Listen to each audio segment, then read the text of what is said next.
Portugal versus Colombia നമ്മളൊരു group സ്റ്റേജിൽ ഏറ്റവും എക്സൈറ്റിംഗ് ആയിട്ട് കാത്തിരുന്നൊരു മത്സരമാണ്. കാരണം പോർച്ചുഗലിന് പ്രൂവ് ചെയ്യാൻ പറ്റുന്ന ഒരു വേർത്തി ഒപ്പണന്റ് വന്നത് ഈ ഒരു അവസാന മത്സരത്തിലാണ്. പക്ഷേ ആ ഒരു മത്സരത്തിലും പോർച്ചുഗൽ ബേസിക്കലി ഞാൻ പേഴ്സണലി പറയുകയാണെങ്കിൽ തന്നെ എന്നെ ഇംപ്രസ് ചെയ്തിട്ടില്ല. കാരണം ഈ ഒരു കളി വെച്ചിട്ട് പോർച്ചുഗലിൽ എത്ര ദൂരം പോകാൻ പറ്റും എന്നുള്ളത് നമുക്ക് ഒരിക്കലും പറയാൻ പറ്റില്ല. കാരണം അത്രയും സ്റ്റാർ സ്റ്റഡഡ് ആയിട്ടുള്ള മിഡ്ഫീൽഡ്, ഒരു ഐക്കൺ പ്ലെയർ ആയിട്ടുള്ള ക്രിസ്ത്യാനോ റൊണാൾഡോ, റോബർട്ടോ മാർട്ടിനസിനെ പോലെ ഒരു പരിശീലകൻ, എല്ലാം കൊണ്ടും ഒരുപാട് കളിക്കാൻ പറ്റുന്ന, ഒരുപാട് നന്നായി പെർഫോം പറ്റുന്ന ഒരു പോർച്ചുഗൽ കൊളംബിയക്കെതിരെ ഒന്നുമല്ലാതായി തീരുന്നത് നമ്മൾ കണ്ടു. എന്താണ് ഈ ഒരു മത്സരത്തിൽ എന്താണ് പോർച്ചുഗലിന് ശരിക്കും പറ്റിയത്? ഈ പോർച്ചുഗലിൻ്റെ ആരാധകർക്ക് തന്നെയും ഭയങ്കര നിരാശ നൽകുന്ന ഒരു മാച്ചായിട്ടാണ് എനിക്ക് തോന്നിയിട്ടുള്ളത്. എന്താ വെച്ചാൽ സ്വാഭാവികമായിട്ട് 24 ഷോട്ട് കൺസീഡ് ചെയ്യുക, 6 shot on target. Diego Costa എന്നാണ് ഗോൾ കീപ്പറിൻ്റെ, അതുകൊണ്ട് മാത്രം രക്ഷപ്പെട്ടു പോയി. ലാസ്റ്റ് മിനിറ്റിൽ ഒരു നല്ലൊരു ഗോളെന്ന് ഉറപ്പിച്ച ഹെഡർ ഒരു കാൽ നഖത്തിൻ്റെ വ്യത്യാസത്തിന് ഓഫ് സൈഡ് ശരിക്കപ്പെടുന്നു. ചുരുക്കി പറഞ്ഞിട്ടുണ്ടെങ്കിൽ പോർച്ചുഗൽ കളത്തിലെ എല്ലാ തരത്തിലുള്ള പെർഫോമൻസ് ആയിരുന്നു ഉറപ്പായിട്ടും.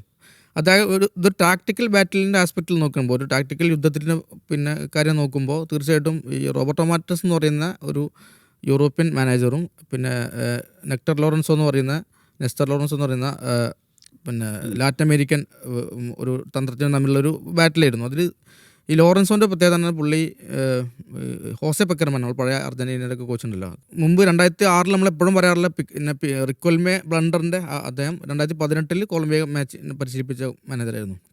അദ്ദേഹത്തിന് കൂടെ 15 വർഷം ഉണ്ടായിരുന്ന ആളാണ് ഈ ലോറൻസോ.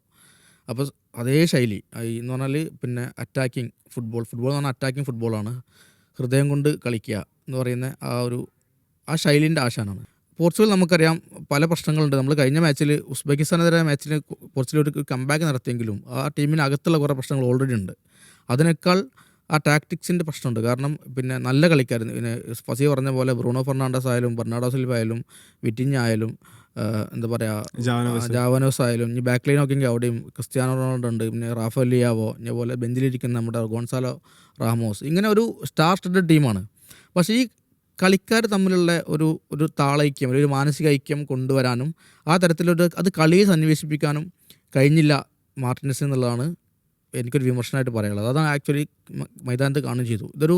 ഈ കളി സമനിലയാക്കാൻ വേണ്ടിയിട്ട് പോർച്ചുഗൽ കളിച്ചു എന്ന് പറഞ്ഞിട്ടുണ്ടെങ്കിൽ അത് അതിശയോക്തി അയക്കാമെങ്കിലും രക്ഷപ്പെടുകയും ചെയ്തു. മാച്ചിൽ നമുക്ക് ഇത്രയധികം ഷോട്ട് ഉണ്ടാവുക, ഓൺ ടാർഗറ്റ് ഷോട്ട്സ് ഉണ്ടാവുക, മാൻ ഓഫ് ദി മാച്ച് ആയിട്ട് ഇത്രയും വലിയ ടീമിൽ നിന്ന് മാൻ ഓഫ് ദി മാച്ച് ആയത് ഒരു ഗോൾ കീപ്പറാണ്. അപ്പോൾ ആ തരത്തിലേക്ക് ഒരു പോർച്ചുഗൽ മാച്ച് പോകുന്ന എന്തുകൊണ്ടും നമ്മൾ ആഗ്രഹിക്കുന്നില്ല, നമ്മൾ കളി പ്രതീക്ഷിക്കുന്ന റിസൾട്ടല്ല ഇത്. സത്യം പറഞ്ഞാൽ ഇതിൽ പോർച്ചുഗൽ ജയിക്കണമായിരുന്നു. കാരണം എന്നാൽ അവർക്ക് നെക്സ്റ്റ് ഗ്രൂപ്പുകളിലൊക്കെ ഈ റൗണ്ട് ഓഫ് 32 അല്ലെങ്കിൽ പ്രീ ക്വാർട്ടറിലൊക്കെ താരതമ്യേന നല്ല ഓപ്പണൻസ് കിട്ടുമായിരുന്നു. പക്ഷേ അവർ അതുപോലും മൈൻഡാക്കാതെ അവർ അറ്റാക്കിംഗ് ഫുട്ബോൾ കളിക്കാൻ നിന്നില്ല എന്നുള്ളതാണ് സംഗതി. അതിനൊരു കാരണം എന്ന് പറഞ്ഞാൽ ഒറ്റ കാര്യം കൂടി പറയാനകത്ത്, ഈ കൊളംബിയ കളിക്കുന്ന സ്റ്റൈൽ ഓഫ് ഫുട്ബോൾ ഉണ്ടല്ലോ, എന്ന് പറഞ്ഞാൽ ബോൾ ഹോൾഡ് ചെയ്തിട്ട് പിന്നെ മധ്യനിരയിൽ നിന്ന് കളി ഉണ്ടാക്കുന്ന സ്റ്റൈൽ ഓഫ് ഫുട്ബോൾ, അത് ഡിസ്ട്രക്ട് ചെയ്യണമെങ്കിലുള്ള ഒരു പണിയെന്ന് പറഞ്ഞിട്ടുണ്ടെങ്കിൽ ഹൈ ആയിട്ട് പോയിട്ട് അറ്റാക്ക് ചെയ്യുക, ബോൾ റിക്കവർ ചെയ്യുക എന്നുള്ളതാണ്. എന്ന് പറഞ്ഞാൽ ഇവരുടെ പാസിംഗ് ചാനലുകൾ മുറിച്ച് കളയുക, കളിക്കാർ പരസ്പരം പാസ് ചെയ്യുന്നത് ഇല്ലാതാക്കി മാറ്റുക. അങ്ങനെ ആണെങ്കിൽ ആ കളിക്കാർ അസ്വസ്ഥരാകും.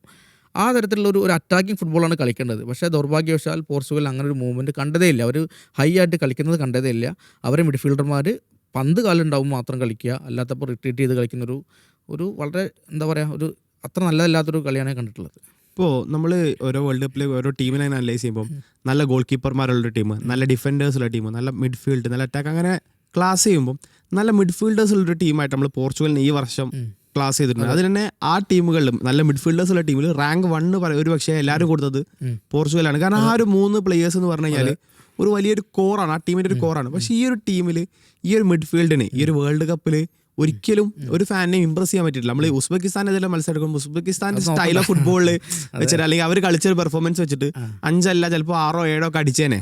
പക്ഷേ ബാക്കി നല്ല 2 ഒപ്പോണൻസ് അല്ലെങ്കിൽ കുറച്ച് ഡിഫൻസ് സോളിഡാക്കി നിർത്തുന്ന 2 ടീം വന്നപ്പോൾ ഈ മിഡ്ഫീൽഡിന് ആ ഡിഫൻസിനെ ബൈപ്പാസ് ചെയ്യുന്ന ഒരു ബോൾ അറ്റാക്കിലേക്ക് കൊടുക്കുമ്പോൾ നമ്മൾ പറഞ്ഞില്ലേ, ക്രിസ്ത്യാനോ പലപ്പോഴും ഒറ്റപ്പെട്ട് നിൽക്കുന്ന, അല്ലെങ്കിൽ നമ്മൾ കളിയാക്കും ഈ ഗോൾ കീപ്പറോട് വർത്താനം പറഞ്ഞിരുന്നു ഒക്കെ, കാരണം അയാളിലേക്ക് ഒരു കണക്ഷൻ വരുന്നില്ല. അതിൻ്റെ ഒരു കാരണം എന്താണ് ബേസിക്കലി? അതിന് കാരണം എന്ന് പറഞ്ഞാൽ പിന്നെ 2 കാര്യങ്ങൾ അതിനകത്തുണ്ട്. ഒന്ന്, ഈ പിന്നെ സ്റ്റാർട്ടഡ് കുറേ കളിക്കാരുണ്ടെങ്കിൽ പോലും പിന്നെ ഈ കളിക്കാർ തമ്മിലൊരു മാനസിക ഐക്യം ഉണ്ടില്ലെങ്കിൽ, അത് കുറവാണെങ്കിൽ നമുക്കൊരു ഭീകരമായ പ്രശ്നം ഉണ്ടാവും. രണ്ട്, ഈ കളിക്കാർക്കൊക്കെ അവരുടെ ശൈലിക്കനുസരിച്ച് കളിക്കാനുള്ള സ്പേസ് കൊടുക്കുക എന്നുള്ളതാണ്. പ്രത്യേകിച്ച് ഞാൻ കാണുന്നത് ബ്രൂണോ ഫെർണാണ്ടസ് കഴിഞ്ഞ യുണൈറ്റഡിൻ്റെ ലാസ്റ്റ് സീസണിലൊക്കെ ഹി വാസ് ഫയർ. അതെനിക്ക് തോന്നുന്നു പ്രീമിയർ ലീഗ് Record beat സീസണായി റെക്കോർഡ് ബീറ്റ് ചെയ്തിട്ട് മറ്റേ പ്ലെയർ ഓഫ് സീസൺ ആയിട്ട് വന്നിട്ടുള്ള അത്രയും ഇതിൽ നിൽക്കുന്ന പ്ലെയറാണ്. പക്ഷേ സംഭവിച്ചു വെച്ചാൽ പിന്നെ യുണൈറ്റഡിൽ അദ്ദേഹം എടുക്കുന്ന ഒരു ഫ്രീ റോള് അവിടെ ക്യാരിക്ക് കൊടുക്കും, അദ്ദേഹത്തിന് കൊടുക്കുന്ന ഒരു സ്വാതന്ത്ര്യമുണ്ട്, ഒരു ഫ്രീഡം ഉണ്ട്. ആ ഫ്രീഡം ഇവിടെ കൊടുക്കാൻ പിന്നെ മാർട്ടിനസിന് കഴിയുന്നില്ല. കാരണം അദ്ദേഹത്തിന് മറ്റ് മിഡ്ഫീൽഡേഴ്സിന് അവരുടെ ശൈലിയും കൂടി പിന്നെ നോക്കിയിട്ട് വേണം ടീം ഒരുക്കാൻ. അതൊരു ഒന്നാമത്തെ ഒരു കാര്യമായിട്ട് എനിക്ക് തോന്നിയിട്ടുള്ളതാണ്. രണ്ടാമത്തത് ഒന്നാമത്തെ കാര്യം പറഞ്ഞാൽ ഈ കളിക്കാർ തമ്മിലുള്ള ഒരു ഐക്യം. ഈ കൊളംബിയൻ്റെ പ്രത്യേകത, കൊളംബിയൻ്റെ ഒരു കളിക്കാരൊന്നും ഈ സൂപ്പർ ടീമുകൾ കളിക്കുന്ന കളിക്കാരില്ല. ഇതിപ്പോൾ അവരുടെ സൂപ്പർ താരം എന്ന് നമുക്ക് പറയാവുന്നതാണെങ്കിൽ ഹാമിസ് റോഡ്രിഗസ്. എന്തൊക്കെ അദ്ദേഹം ഭയങ്കര അടിപൊളിയായി കളിച്ചു. അദ്ദേഹം കളിക്കുന്നത് മറ്റേ മിനസോട്ടയിലാണ് കളിക്കുന്നത്, MLS കളിക്കുന്നത്. അപ്പോൾ അവർ കളിക്കാർ വലിയ സൂപ്പർ താരങ്ങളല്ല. അവർക്ക് അതുകൊണ്ട് തന്നെ അവർക്ക് അവൈലബിലിറ്റി ഒരു വിഷയമാണ്. പിന്നെ മറ്റൊരു പ്രധാനപ്പെട്ട കാര്യം വെച്ചാൽ ഒന്ന് പിന്നെ ഈ അമേരിക്കയിലെ ഒരു വെതറിനോട് പിന്നെ പോർച്ചുഗൽ അല്ലെങ്കിൽ മറ്റ് യൂറോപ്യൻ ടീംസ് എത്രമാത്രം അഡാപ്റ്റഡ് ആയിട്ടുണ്ടെന്നുള്ളൊരു വലിയ ചോദ്യമാണ്. ഇന്നത്തെ മാച്ചിൽ അത് പ്രത്യേകിച്ച് ഉണ്ടായിരുന്നു. കാരണം അത്രയും ഇവർ ടയേർഡായിരുന്നു ഈ പോർച്ചുഗൽ പ്ലേയേഴ്സ്. അപ്പോൾ ഇതാണ് ഈ കാര്യം, ഈ സ്റ്റാർ കളിക്കാരുണ്ടാവുന്നത്. അപ്പോൾ ഒരു ഏറ്റവും വലിയ ഉദാഹരണം, ഇപ്പോൾ ഈ വേൾഡ് കപ്പ് ടീമിൽ അർജൻറ്റീന ടീമിൽ പിന്നെ നമ്മുടെ ഡിബാല കളിക്കുന്നില്ല. എന്തുകൊണ്ടാണ് കളിക്കാത്തത്? കാരണം ഡിബാലയെ ഉൾക്കൊള്ളിക്കാനുള്ള സ്പേസ് ആ ടീമിനകത്ത് സ്കലോനി കാണാൻ പറ്റുന്നില്ല. അപ്പോൾ അത്തരം സന്ദർഭങ്ങളിൽ അത്തരം കളിക്കാരെ റിലീസ് ചെയ്യാൻ അവർ ഒഴിവാക്കുക എന്നുള്ള ഒരു ഹാർഡ് ഡിസിഷൻ എടുക്കേണ്ടി വരും. അപ്പോൾ കളിക്കാരെ വെച്ചിട്ട് എൻ്റെ കയ്യിൽ കുറേ കളിക്കാരുണ്ട്, അവരിലൊന്നും ഇറക്കി കളിപ്പിക്കും എന്നുള്ളതല്ല. എൻ്റെ കയ്യിൽ കളിക്കാരെ എങ്ങനെ കളിപ്പിക്കും എന്നുള്ളതാണ് ഒരു കോച്ച് അല്ലെങ്കിൽ മാനേജർ ഒരു ടാക്ടിക്സ് ഉണ്ടാക്കേണ്ടത്. അതിൽ മാർട്ടിനസ് ഒരു പരാജയം ആണെന്നാണ് ഇതുവരെയുള്ള മാച്ചിൽ എനിക്ക് തോന്നിയിട്ടുള്ളത്. പിന്നെ മാർട്ടിനസ് നമുക്കറിയാം, എല്ലാവരും പറയുന്ന പോലെ തന്നെ ബെൽജിയത്തിൻ്റെ സുവർണ്ണ തലമുറയെ കൊണ്ടൊന്നും ചെയ്യാൻ പറ്റാത്തൊരു മാനേജറാണ് അദ്ദേഹം. അതേ സംഗതിയാണ് ഇപ്പോൾ പോർച്ചുഗൽ ചെയ്തുകൊണ്ടിരിക്കുന്നത്. ഇപ്പോൾ നമ്മൾ റൊണാൾഡോയെ പറ്റി സംസാരിക്കണം. ഒരു പക്ഷേ ആളുകൾ വിവാദമാക്കാൻ ചാൻസ് ഉള്ള അല്ലെങ്കിൽ ഒരു ചോദ്യമാണ്. അതായത് റൊണാൾഡോ എല്ലാ മത്സരങ്ങളും 90 മിനിറ്റ് കളിക്കുന്നുണ്ട്. അദ്ദേഹത്തിന് അതിനുള്ള ഒരു എബിലിറ്റി ഉണ്ടോയെന്ന് വെച്ചാൽ ഉണ്ട്. അതായത് ഫിറ്റ്നസും കാര്യങ്ങളും ഒക്കെ അതിനെ അനുവദിക്കുന്നതാണ്. അതിലപ്പുറത്തേക്ക് ഒരു ടാക്ടിക്കൽ ചേഞ്ച് എന്നുള്ള ഭാഗമായി റൊണാൾഡോയെ പിൻവലിച്ച് പകരം ഒരു കളിക്കാരനെ ഇഞ്ചക്ട്, ഒരു ഫ്രഷ് ലെഗിനെ ആ ഒരു പൊസിഷനിൽ ഇഞ്ചക്ട് ചെയ്യുന്നത് എന്തുകൊണ്ടും ഒരു ടീമിന് ബെറ്റർ ആവല്ലേ ചെയ്യുക. നമ്മൾ ഇത്തരം കാര്യങ്ങൾ ഡിസ്കസ് ചെയ്യുമ്പോൾ പിന്നെ ഭയങ്കരമായിട്ട് ഡിപ്ലോമാറ്റിക് ആണ് ഒരു പ്രശ്നമുണ്ട്. എന്ന് പറഞ്ഞാൽ നമ്മൾ റൊണാൾഡോയെ പറ്റി പറയുമ്പോൾ റൊണാൾഡോ പിന്നെ ആദ്യം മുൻകൂർ ജാമ്യം എടുക്കും അദ്ദേഹം കളിക്കാൻ. ആക്ച്വലി സത്യം പറയുകയാണെങ്കിൽ അദ്ദേഹം 41 വയസ്സായിട്ടുള്ള ഒരു പ്ലെയറാണ്. ഈ യൂറോപ്യൻ പിന്നെ ഫുട്ബോൾ എന്ന് പറഞ്ഞാൽ ഹൈ പേസ് കളിക്കുന്ന ഒരു സ്ഥലത്താണ് ഈ മറ്റ് കളിക്കാർക്ക് വരുന്നത്. അദ്ദേഹം സൗദി ലീഗിൽ കമ്പാരിറ്റീവ്ലി കുറച്ചൊരു പിന്നെ കമ്പാരിറ്റീവ്ലി കംഫർട്ടാണ്, ഭയങ്കര കംഫർട്ടബിൾ എന്നല്ല ഒരു ഇതാണ്. സൗദി ലീഗിൽ തന്നെയും അദ്ദേഹം ഒരു ട്രോഫി നേടുന്നത് വളരെ വൈകിട്ടാണ്. അദ്ദേഹത്തിൻ്റെ പഴയ ഡ്രിബിൾ സ്കില്ലൊന്നും ഇപ്പോൾ നമുക്ക് നോക്കിയാൽ കാണാൻ പറ്റില്ല. അദ്ദേഹം അധികം പിന്നെ 1-on-1 എടുക്കുന്നില്ല, പാസ് ചെയ്ത് കളിക്കുക ചെയ്യുന്നത്. പിന്നെ അദ്ദേഹത്തിൻ്റെ വർക്ക് റേറ്റ് ഭയങ്കരമായിട്ട് കുറഞ്ഞിട്ടുണ്ട്. പിന്നെ ഫൈനൽ തേർഡിലൊക്കെ വർക്ക് റേറ്റ് പണ്ടത്തെ പിന്നെ യുണൈറ്റഡിലെ അതുപോലെ റയൽ മാഡ്രിഡിലെ ആദ്യ സീസണുകളൊക്കെ ഉള്ള പിന്നെ റൊണാൾഡോ എന്ന് പറഞ്ഞിട്ടുള്ള ആ റൊണാൾഡോയുടെ ഒരു റിപ്ലിക്ക പോലും അല്ല ഇപ്പോഴത്തെ റൊണാൾഡോ. അദ്ദേഹം ഒരു പ്രോപ്പർ നമ്പർ 9 സ്ട്രൈക്കറായിട്ടാണ് സ്വയം അവരോധിക്കുന്ന ടീം അദ്ദേഹത്തെ പൊസിഷൻ ചെയ്യുന്നതോടെയാണ്. അപ്പോൾ അങ്ങനെ ഒരു പ്ലെയർ സ്വാഭാവികമായിട്ടും എന്ത് വെച്ചാൽ അറ്റ്ലീസ്റ്റ് ഷോർട്ട് ഓൺ ടാർഗറ്റുകൾ അല്ലെങ്കിൽ പിന്നെ ഗോൾ ചാൻസ് ക്രിയേറ്റ് എങ്കിലും വേണം എന്നുള്ളതാണ് അടിസ്ഥാനമായ സംഗതികൾ. അതിൽ പിന്നെ ക്രിസ്ത്യാനോ അദ്ദേഹത്തെ നമ്മൾ പ്രതീക്ഷിക്കുന്ന തരത്തിലേക്കുള്ള ഒരു ലെവലിലേക്ക് ഈ ഉസ്ബെക്കിസ്ഥാൻ മാച്ച് ഒഴിച്ചാൽ അദ്ദേഹത്തിന് വരാൻ കഴിഞ്ഞിട്ടില്ല എന്നുള്ള സംഗതി ഉണ്ട്. അതേസമയം തന്നെ മാർട്ടിനസ് സ്ഥിരം പറയുന്ന കാരണം കഴിഞ്ഞ വേൾഡ് കപ്പിൽ ഫെർണാണ്ടോ സാന്റോസ് എന്ന് പറയുന്ന അവരുടെ മാനേജർ അദ്ദേഹത്തിൻ്റെ ജോലി തീർക്കാൻ തന്നെ കാരണം ക്രിസ്ത്യാനോ ബെഞ്ചിലിരുത്തിയൊരു കളിയാണ്. അതിനുശേഷമാണ് ആ ടീമിൽ മൊത്തം പ്രശ്നമായിട്ട് അതിനുശേഷം വന്ന മാർട്ടിനസ് ആദ്യം പറഞ്ഞത് ഞാൻ ക്രിസ്ത്യാനോയുടെ ഫാനാണ്, ഞാൻ ക്രിസ്ത്യാനോയെ കളിപ്പിക്കും എന്നുള്ള സെൻട്രൽ ടീം. ഇപ്പോഴും പോലും ഇപ്പോൾ ആദ്യ മാച്ചിൽ പിന്നെ ക്രിസ്ത്യാനോക്ക് അത്ര ഫോമാൻ കഴിഞ്ഞില്ല എന്നുള്ള വിമർശനം വന്നപ്പോൾ പോലും മാർട്ടിനസ് പറഞ്ഞത് he's the main player of the team, ഈ ടീമിൽ ഏറ്റവും പ്രധാനപ്പെട്ട പ്ലെയറാണ്, അദ്ദേഹത്തെ മാറ്റുന്നത്. അപ്പോൾ ഈ ഒരു ഒബ്സഷൻ ഉണ്ട് മാർട്ടിനസിന്. അത് നല്ലതിനാണ് മോശത്തിനാണെന്ന് വെച്ചിട്ടുണ്ടെങ്കിൽ അതിൻ്റെ പിന്നെ വരും വരായികകളും ഫലവും ഗുണവും ദോഷമൊക്കെ അദ്ദേഹമാണ് അനുഭവിക്കേണ്ടത്. പക്ഷേ കളി കാണുന്ന നമ്മൾ ഭയങ്കര പണ്ഡിതന്മാരൊന്നുമില്ല, പക്ഷേ കളി കാണുന്ന നമുക്ക് പല സമയങ്ങളിലും സന്ദർഭങ്ങളിലും ഈ ഒരു സംഗതി കിട്ടാറുണ്ട്. ക്രിസ്ത്യാനോയുടെ പൊസിഷനിങ് നോക്കുമ്പോൾ അത് ഈ സമയത്ത് ഇവിടെ എല്ലാം ഉണ്ടാവേണ്ടതെന്ന് എനിക്ക് ഫീൽ ചെയ്ത കുറേ സംഗതികളുണ്ട്. പലപ്പോഴും ഇപ്പോൾ ഈ മാച്ചിൽ തന്നെ നമ്മുടെ ബ്രൂണോ ഫെർണാണ്ടസ് ബോൾ എടുത്തിട്ട് ഒരു പാസ് ചെയ്യാൻ നോക്കുമ്പോൾ ക്രിസ്ത്യാനോ ഓഫ് സൈഡ് പൊസിഷനിൽ നിൽക്കുന്നത് കണ്ടിട്ട് അദ്ദേഹം റൂട്ട് മാറ്റിയത് ഞാൻ കണ്ടിട്ടുണ്ട്. അപ്പോൾ അങ്ങനെ ഒരു പ്രശ്നമുണ്ട്. അപ്പോൾ എൻ്റെ ഒരു അഭിപ്രായത്തിൽ പറയുകയാണെങ്കിൽ ആദ്യം വേണ്ടത് പിന്നെ ഗോൺസാലോ റാമോസാണ് സ്റ്റാർട്ട് ചെയ്യേണ്ടത് എന്നുള്ളതും, പിന്നെ മാച്ച് ഒരു 60-70 മിനിറ്റ് ആകുമ്പോൾ ഒരു സബ്ബായിട്ട് ക്രിസ്ത്യാനോ വരികയാണെങ്കിൽ എനിക്ക് തോന്നുന്നു ആദ്യ മാച്ചിൽ അങ്ങനെ ആയിരുന്നെങ്കിൽ പിന്നെ അദ്ദേഹത്തിന് തന്നെ സ്വന്തം കോൺഫിഡൻസ് വീണ്ടെടുക്കാൻ കഴിയും, പിന്നെ 1-2 ഗോൾ അടിക്കാൻ പറ്റും. അങ്ങനെ വൈകി പിന്നെ നെക്സ്റ്റ് മാച്ചസ് സ്റ്റാർട്ട് ചെയ്യാം. പക്ഷേ ഇപ്പോഴത്തെ പ്രശ്നം വെച്ചാൽ അദ്ദേഹത്തെ സ്റ്റാർട്ട് ചെയ്തിട്ട് അദ്ദേഹം ഗോൾ അടിക്കാതെ അദ്ദേഹത്തെ വലിക്കുക എന്നുള്ളത് അതിനകത്ത് ഭയങ്കര ഒരു ഈഗോ പ്രശ്നം കൂടി നമ്മൾ കാണാത്ത പ്ലെയർ ക്രിസ്ത്യാനോ പ്രശ്നമുള്ളതെന്ന് മാത്രമല്ല അദ്ദേഹം ഗോൾ അടിക്കാതെ വലിക്കുമ്പോൾ അദ്ദേഹത്തിൻ്റെ ഒരു സൂപ്പർ സ്റ്റാർ ഇതുണ്ട്, അതുകൂടി നമ്മൾ പരിഗണിക്കേണ്ടത്. അപ്പോൾ അതും എനിക്ക് തോന്നുന്നത് ഈ കോച്ചിനെ ഭയങ്കരമായിട്ട് പിന്നെ അലോസരപ്പെടുത്തുന്നുണ്ട് എന്നുള്ളതാണ്. അപ്പോൾ ക്രിസ്ത്യാനോ റൊണാൾഡോ എന്ന് പറയുന്നത് നമ്മൾ അഗൈൻ പറയുന്നത് ലോകത്ത് ഏറ്റവും നല്ല പിന്നെ അറ്റാക്കേഴ്സിൽ ഒരാളാണ്. പിന്നെ ഒരുപക്ഷേ നമ്മൾ ഫുട്ബോൾ കാണേണ്ട ഒരു കാലഘട്ടത്തിൽ ഡിഫൈൻ ചെയ്ത പ്ലേയേഴ്സിലാണ്. പക്ഷേ അദ്ദേഹം ഈ 90 മിനിറ്റ് കളിക്കേണ്ട പ്ലെയർ അല്ല എന്നുള്ളൊരു വിശ്വാസമാണ് എനിക്കുള്ളത്. ഇതിൻ്റെ വലിയ ഇപ്പോൾ പങ്കാലെ കിട്ടിയേക്കാം, പക്ഷേ ആ വിശ്വാസം എനിക്കുണ്ട്. ഇപ്പോൾ നമ്മൾ ഈ ഒരു കളിയിലെ എടുത്തു പറയേണ്ട ഒരു പേരുകളിലൊന്ന് റോഡ്രിഗസിന്റെ പേരാണ്. അയ്യോ, കാരണം ആൾക്ക് കരിയർ നമ്മൾ പറഞ്ഞാൽ ഞങ്ങളെ ECG ഗ്രാഫ് പോകുമ്പോൾ കുറെ മേലെ പോകും, പിന്നെ താഴോട്ടേക്ക് വരും. പിന്നെ ഒരു കഴിഞ്ഞ കോപ്പ അമേരിക്കയാണ് ആളെ വീണ്ടും നാഷണൽ ടീമിന്റെ ഒരു ഹീറോ ആക്കി മാറ്റുന്നത്. ആ ഒരു രാജ്യത്തിന്റെ ഒരു വീണ്ടും ആളൊരു വിശ്വാസം കൊടുത്തു.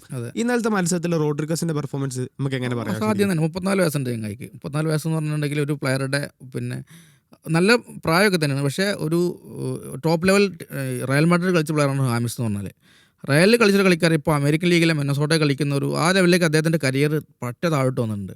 പക്ഷേ ഈ കൊളംബിയയുടെ മഞ്ഞ ജേഴ്സി ഇടുമ്പോൾ അദ്ദേഹം വേറൊരാളായിട്ട് മാറുന്നത്. അതിനൊരു കാരണം എനിക്ക് തോന്നിയിട്ടുള്ളത് ഈ പറഞ്ഞ പോലെ ലോറൻസോൻ്റെ അല്ലെങ്കിൽ നേരത്തെ പെക്കർമാൻ്റെ ഒക്കെ ഒരു ശൈലി തന്നെയാണ്. അവർക്ക് അദ്ദേഹത്തിന് ക്രിയേറ്റിവിറ്റിക്ക് ഒരു ഫ്രീഡം കൊടുക്കുന്ന, ഒരു സ്വാതന്ത്ര്യം കൊടുക്കുന്ന മാനേജർമാരാണ്. ആ ശൈലിയാണ് അവിടെ അദ്ദേഹം പുലർത്തുന്നത്. അതിൽ അദ്ദേഹം ഭയങ്കരമായിട്ട് പിന്നെ ശോഭിക്കുന്നുണ്ട്. അതിന് കൂടെ തന്നെ ഏറ്റവും പ്രധാനപ്പെട്ടാണ് ഈ ഹാമിസുമായിട്ട് റോഡ്രിഗസുമായിട്ട് മറ്റ് പ്ലേയേഴ്സ് കണക്ട് ചെയ്യുന്നത്. നമ്മൾ മാച്ച് നോക്കിയാൽ അറിയാം, ഹാമിസിന് ഒരിക്കൽ പോലും ബോൾ കിട്ടിക്കഴിഞ്ഞിട്ടുണ്ടെങ്കിൽ അതെന്ത് ചെയ്യണം എന്നുള്ള കൺഫ്യൂഷൻ ഇല്ല. അദ്ദേഹം പിന്നെ വളരെ കൃത്യമായിട്ടാണ് പാസിംഗ് ചാനലുകൾ തുറക്കുന്നത്. അതിനവിടെ പ്ലേയേഴ്സ് വരുന്നുണ്ട്.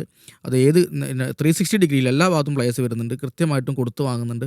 പിന്നെ മാത്രമല്ല റിട്രീറ്റ് ചെയ്ത ഡിഫൻസിൽ എനിക്ക് തോന്നുന്നത് ഒരു ബാക്ക് ലൈനിൻ്റെ തൊട്ട് മുകളിൽ വരെ തന്നെ അദ്ദേഹം കളിക്കുന്നുണ്ട്. അപ്പോൾ അദ്ദേഹത്തിന് സ്വയം എൻജോയ് ചെയ്യാനുള്ള ഒരു ഫ്രീഡം കൊടുക്കുന്നത് ഈ ദേശീയ ടീമുകളിൽ മാത്രമേ ഇപ്പോൾ ഇത് കാണാൻ പറ്റുള്ളൂ.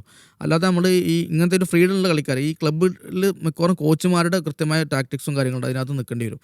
അപ്പോൾ ഈ കൊളംബിയ എനിക്ക് തോന്നുന്നത് നമ്മളൊക്കെ കണ്ടു വളർന്ന ഒരു കാലഘട്ടത്തിൻ്റെ അവസാനത്തെ ഫുട്ബോൾ കളിച്ചുകൊണ്ടിരിക്കുന്നൊക്കെ തോന്നിയിട്ടുള്ളത്. കാരണം ആ തരത്തിലുള്ള ഒരു സൗന്ദര്യം, ആ തരത്തിലുള്ള പാസിങ്, ആ തരത്തിലുള്ള ഹോൾഡിങ്, പിന്നെ കളിക്കാരുടെ വ്യക്തിഗത മികവിന് ഭയങ്കരമായിട്ട് പിന്നെ ഒരു പരിധിക്കപ്പുറം തന്നെ വേണമെങ്കിൽ അവസരം കൊടുക്കുന്ന ഒരു ശൈലിയാണ് കളിക്കുന്നത്. അപ്പോൾ ആ ശൈലികളിൽ ഹാമിസിന് അദ്ദേഹം തിളങ്ങാൻ കഴിയുന്നത് അതുകൊണ്ടാണെന്ന് എനിക്ക് തോന്നുന്നത്. ഈ ഹാമിസിനെ പോലെ തന്നെ എനിക്ക് എടുത്ത് പറയേണ്ട ഒരു പ്ലെയറാണ് പിന്നെ ഹുവാൻഫർ കിൻഡോറോ എന്ന് പറയുന്ന പ്ലെയർ.